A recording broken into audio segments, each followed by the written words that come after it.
Ndikulandileni abale okondedwa kulingaliro la usiku wa lero, usiku wa pa 30 November 2021. Okondedwa mu usiku wa lero tidzalingalira pa mawu a Mulungu amene apezeka pa uthenga wabwino wa Marko chapter number 2 ndime yake yoyamba mpaka ndime ya number 12. Mawu a Mulungu akuti mchichewa cha lero: patapita masiku pang'ono Yesu analowanso mu Kaperenawo. Zinamveka kuti wabwera ali mnyumba. Choncho anthu ambiri anasonkhana kotero kuti panalibenso malo ngakhale ndi pa khomo pomwe. Ndipo iye anawalalikira mawu. Amuna anayi anabwera atanyamula munthu wofa ziwalo.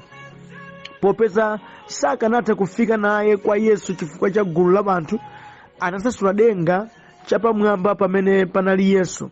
Ndipo ataboleza anatsitsa mphasa yomwe munthu wofa ziwaloyo anagonapo.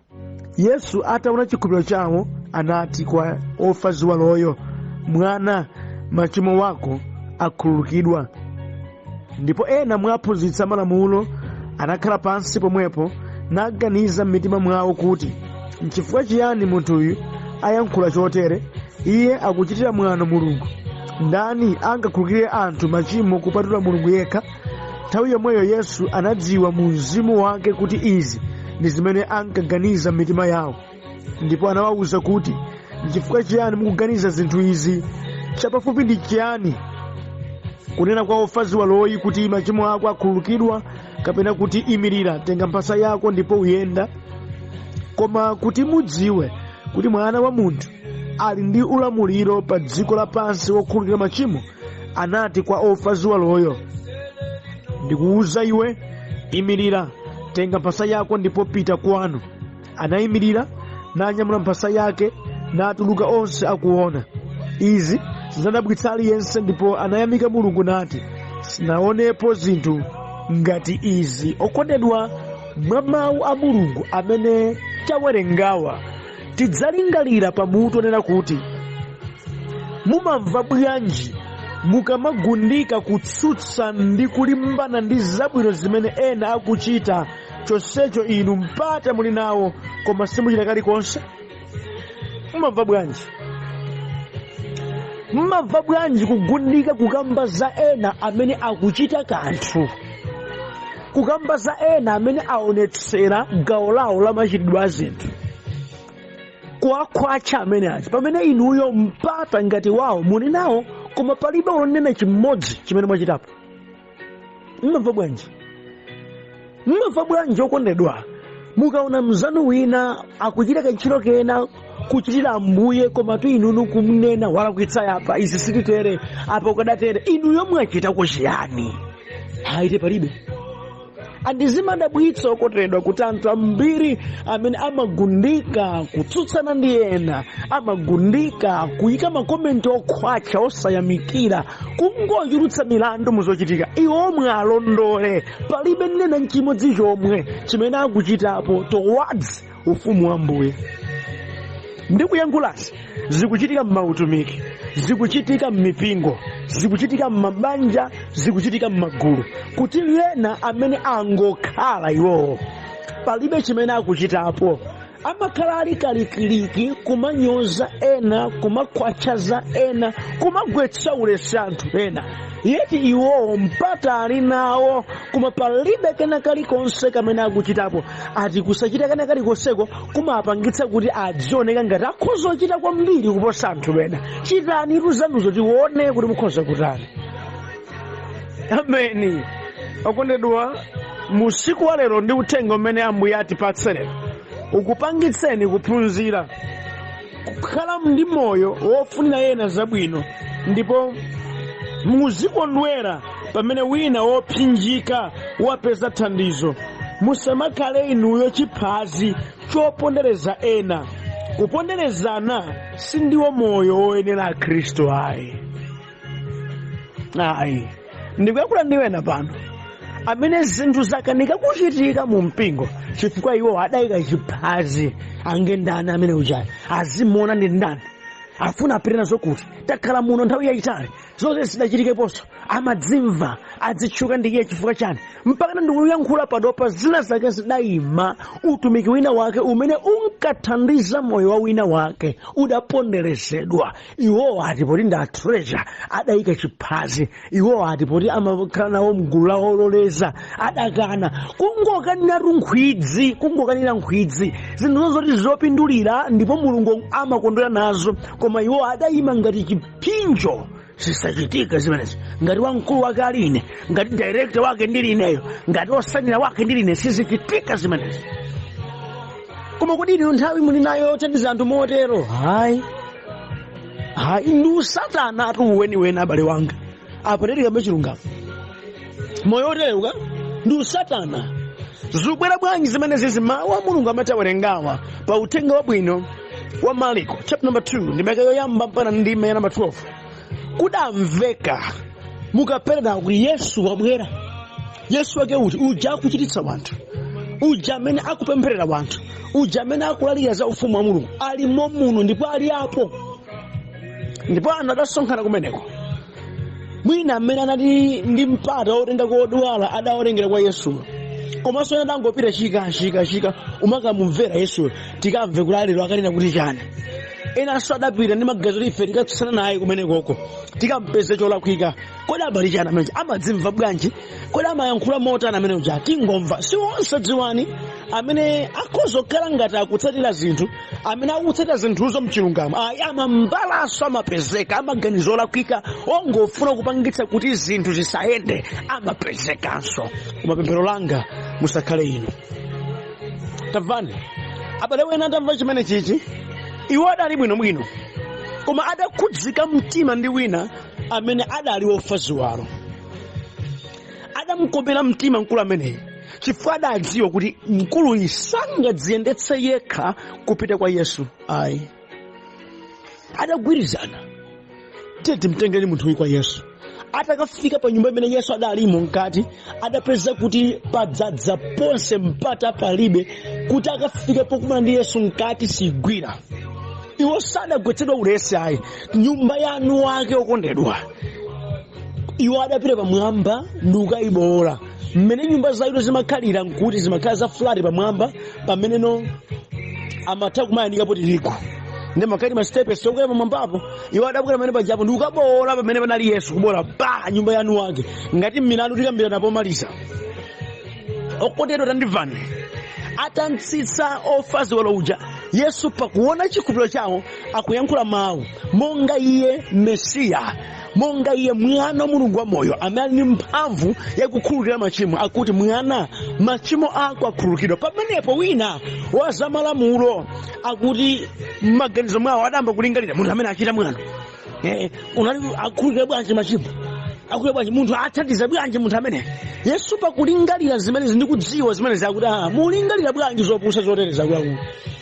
Chapafupi ndi chiti mwana uyuyu kuti achiritsidwe kapena kukhululukira machimo, koma kuti mudziwa kuti ineyo ndinawo kuthekera kokhululukira machimo mdziko lapansi muno. Tenga mphasa yako nuyende, iye uja kunyamula mphasa yako nikuchiritsidwa ndi kumapita. Malemba akuti anthu adayamika kumwamba nadabwa kuti zoteretsa zioneponso. Ameni. Mmawu amene tawerengawo mukhoza kuonamo magawo a anthu opezeka ndi oyandikira Yesu, koma azolinga zosiyana. Ena alipo akapeza kuti vuto ili la munthu uyu likhoza kukathandizika potere amatengapo gawo la kuthandizira moyo wa mwina wake kuti munthu uyo athandizike. Inunso mmatero mukuchita kudziwa unena kuti awa titapemphera nawo, awa titalalikira uthenga, awa titathandiza motere moyo wawo ukhoza kusintha. Mumadziwa mwachitapo chiyani?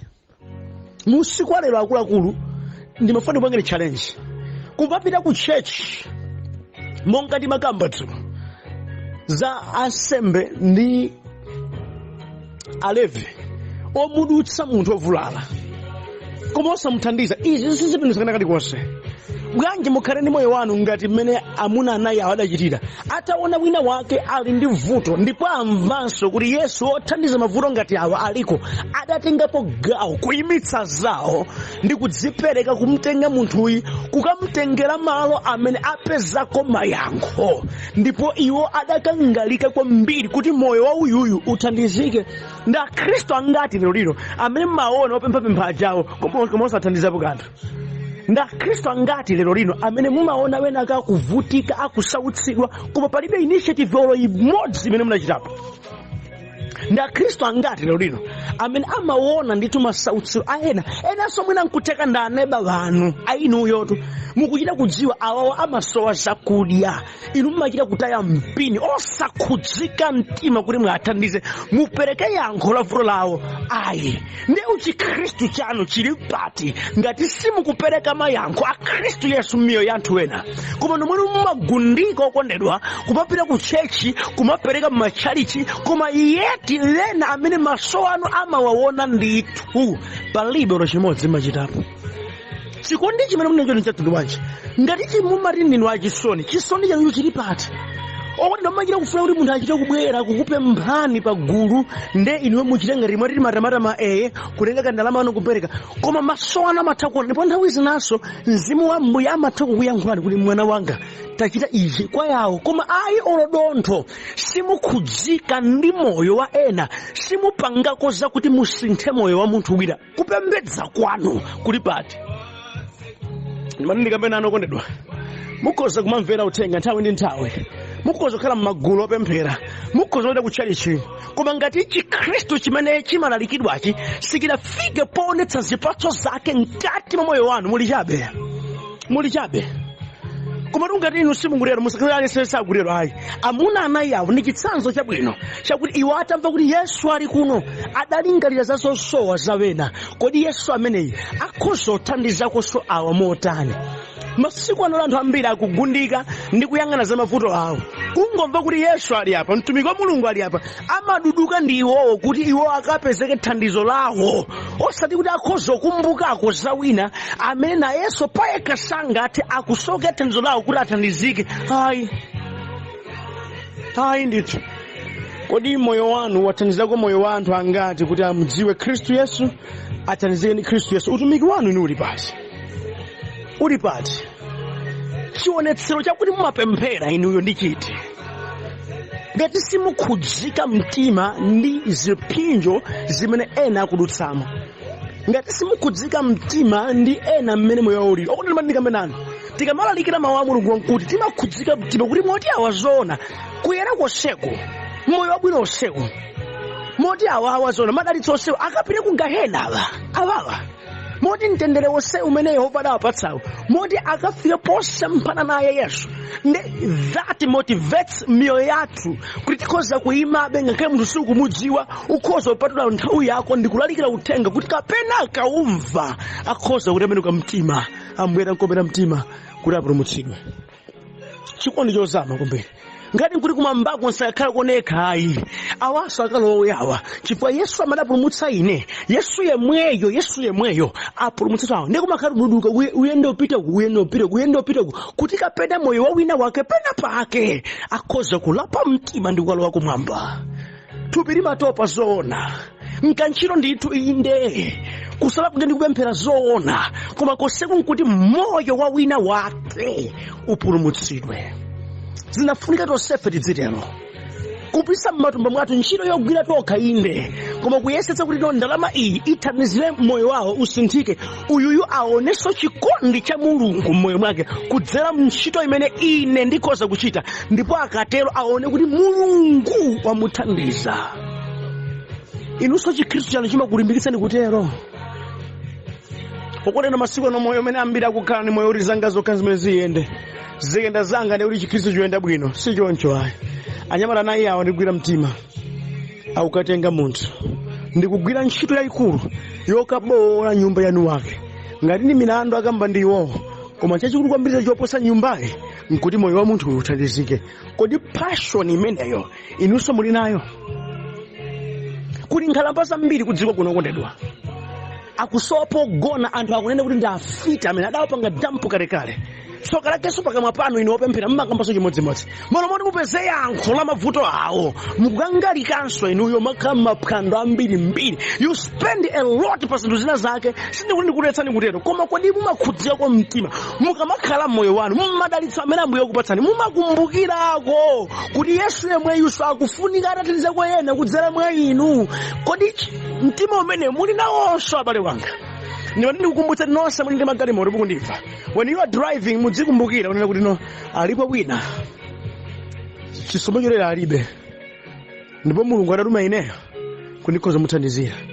Uyu adali ofa ziwalo amene amunyamula adali athanzi ndekuti awa athanziwa adagwiritsa ntchito thanzi lawo kuthandiza ofa ziwalo akumana ndi Yesu.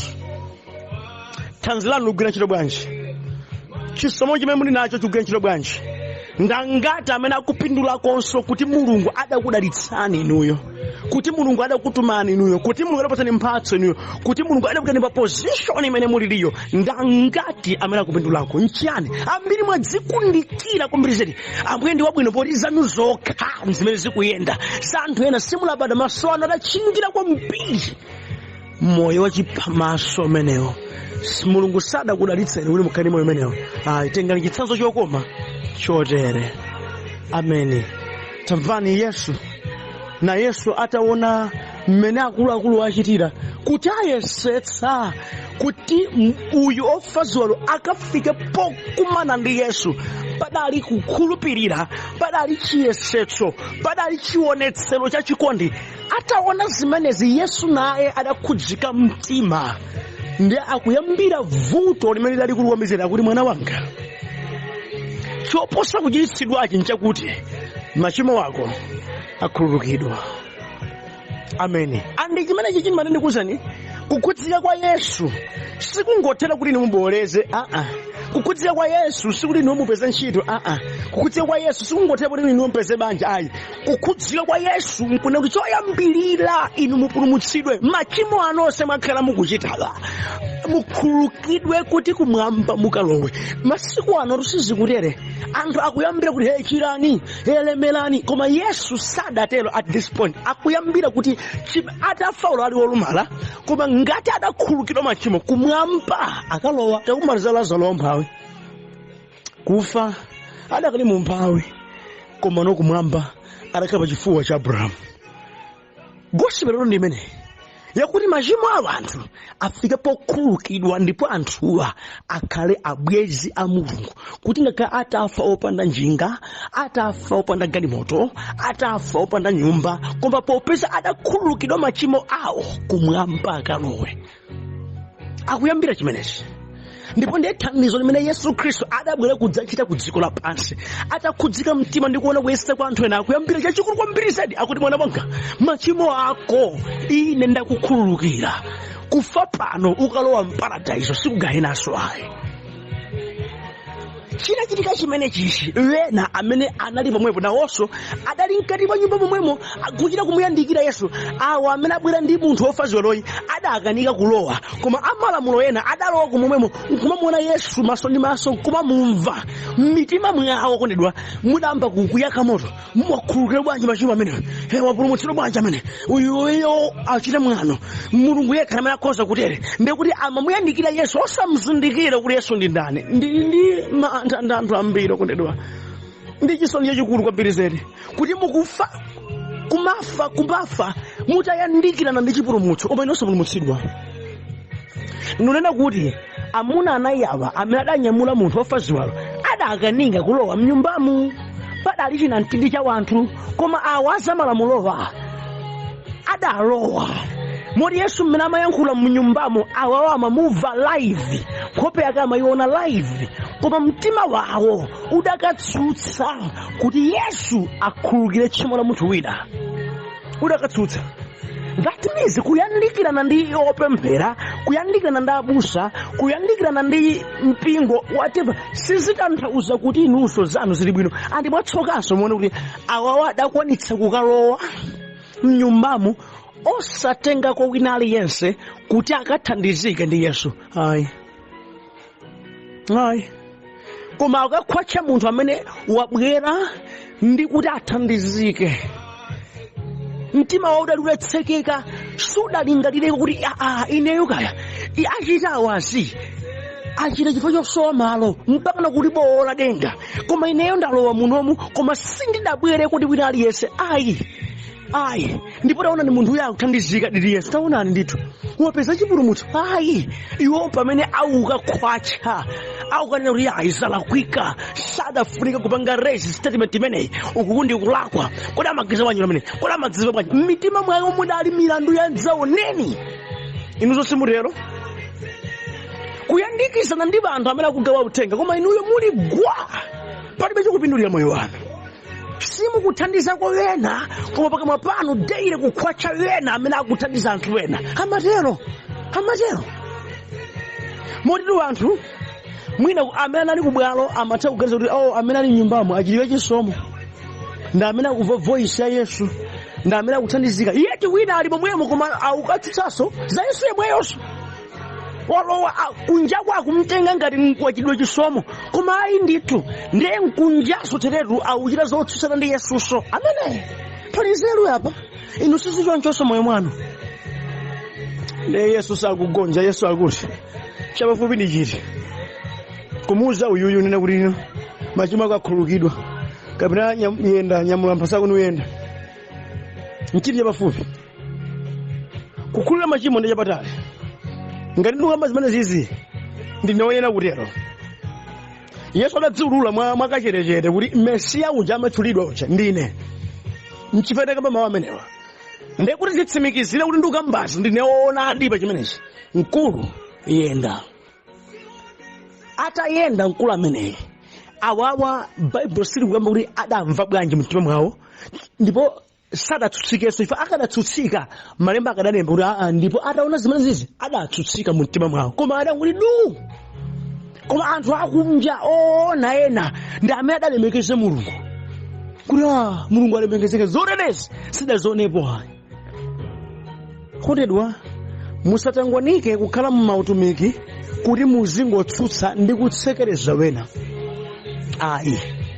mudayitanidwa kuti mutumikire wena peze chipulumutso ndi Yesu amene koma kumakhala kovuta kuti munthu amene iyeyo sadathandizidwe akaganize zakuti ena athandizike sizitheka munafunika choyambira inuyo muthandizike kukhala ndi nambala ya mtumiki wa mulungu inu nkunambala changuwapatsa anthu ena abusa amene ndimacheza nawo nambala yawo ndi koma iweyo osathandizika nkomwe anthu poona kumati uyuyu kaya ndamapatsa nambala ya abusa uja amene adayanira nawo kwambiri koma mumona munthu uyo nkunja teletu ndikambe nawe mbale wanga upusatu ndikupeka nambala yokhayo koma iwe osathandizika mbale ndikambe nawe chanzeru moyo wako ulumikizane ndi Yesu poyambirira ndi pamene udzakhoza kutseguka mtima ndi moyo wako kuti ukhoza kuonanso kuthandizika kwa anthu wena kofunikira koma ngati inuyo mtima wanu sukhala omasukira Ambuye othandizika mudzakhala chipweteko mmoyo ya anthu ena mudzakhala chiphazi chopondereza wena asaone dalitso la Yesu odala ndiwo amene miyoyo yawo imafuna kuti wina akathandizike ndipo munthu akathandizika kumakhala chimwe taonani kuthandizika kwa munthu ofa ziwaloyo kudapangitsa kuti ambiri alemekeze mulungu ndipo mulungu adalemekezeka ndikuti mu ntchito imene amuna anayi adachitayi yokatenga munthu ofa ziwalo ndikuyenda naye mpaka kafika pa nyumba nkuona kuti nyumba ija pali gulu osagwa ulesi ndikupanga alternative ina yakubola nyumbayo munthu champaka kutsitsidwa pansi ndikuthandizika matamando amene adapita kwa Yesu kwa mulunguwa amenewa ndi adabweretsa madalitso kwa iwowa ndikambe okondedwa umene ndikumalisa pamene mutumikira inu mulungu nkumalemekezeka inunso mukhala anthu odalitsika koma nonse amene mukhala otsekereza